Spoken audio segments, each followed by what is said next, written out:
In this video, we'll look at graphing the parent function, where the two parent functions we'll look at are exponential and logarithm. And I just picked two.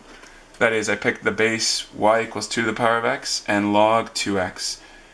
But you could have had 3 to the power of x and log 3x, or 4 to the power of x and log 4x.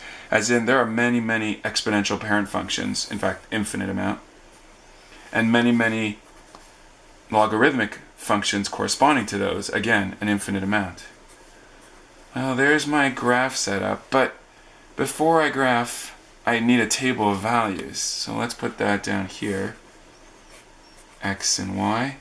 And I think I'll start at -3, -2, -1, 0, 1, 2, 3. How do you make a table of values? Just sub your x's in. What's 2 to the power of -3? Well, you can use your exponent rules if you know how. That's just 1 over 2 to the power of 3. 1 over 2 to the power of 3 is 1 over 8, which gives you 0.125. That is, you can still use your calculator, or you can do it in your head. What's 2 to the power of -2? That's 1 over 2 squared, which is 1 over 4, or 2 to the power of -2, 1 over 4, or 0.25. What's 2 to the power of -1? Again, you could use your calculator. 2 to the power of -1 is 1 over 2, which is 0.5. What's 2 to the power of 0? Anything to the power of 0 is 1.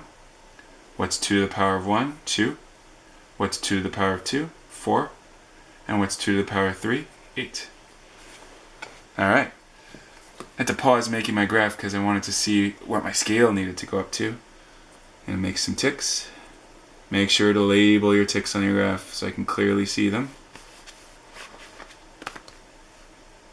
I'm going every centimeter on my ruler here.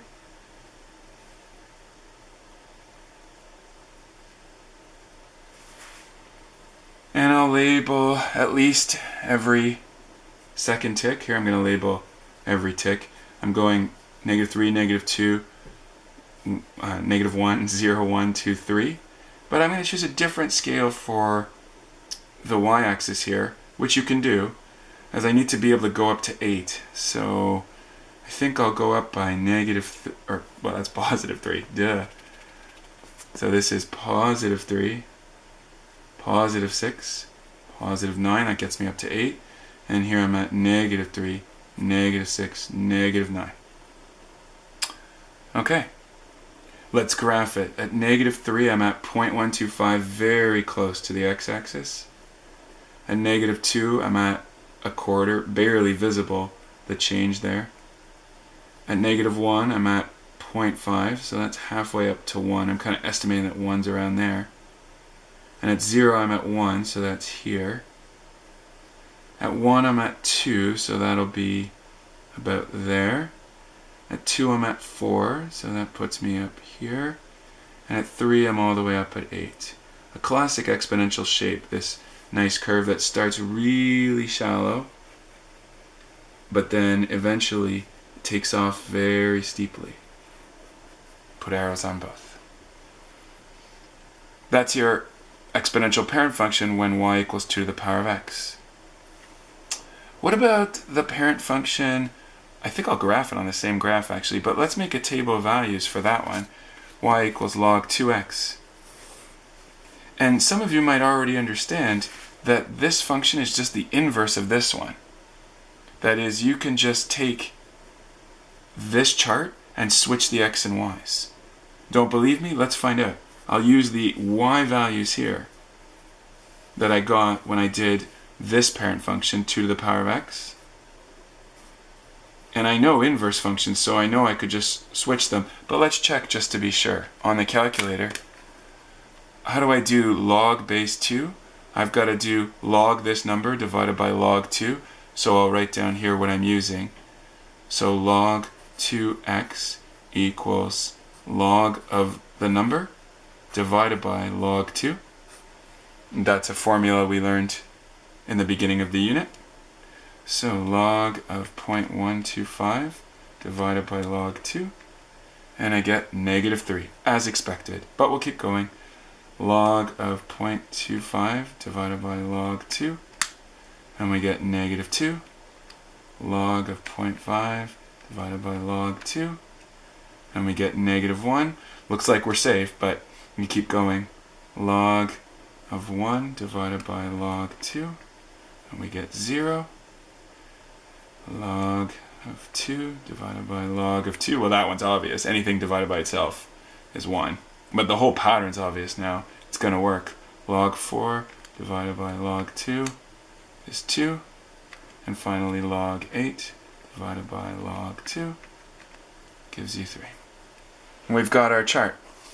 And so you can clearly see just by trial and error or substitution into this equation using this rule, we have the inverse function. This log 2x is exactly the inverse of 2 to the power of x. Let's graph its points. At x is 0.125, very close to the y-axis here. Y is -3, so that's like right there.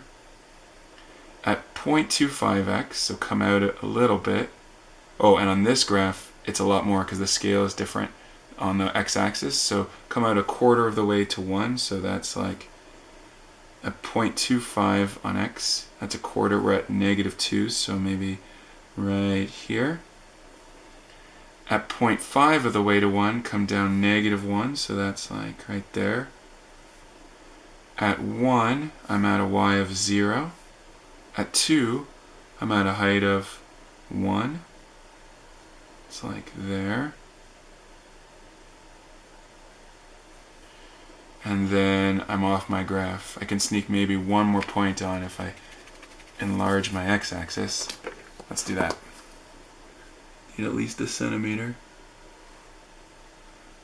There we go. Oh, my x-axis is a little bigger, so I can sneak on the point 4, 2. And you get this shape of a classic logarithm, that really close but not touching the y-axis, and then it curves up steeply and doesn't ever quite flatten out, but becomes very shallow.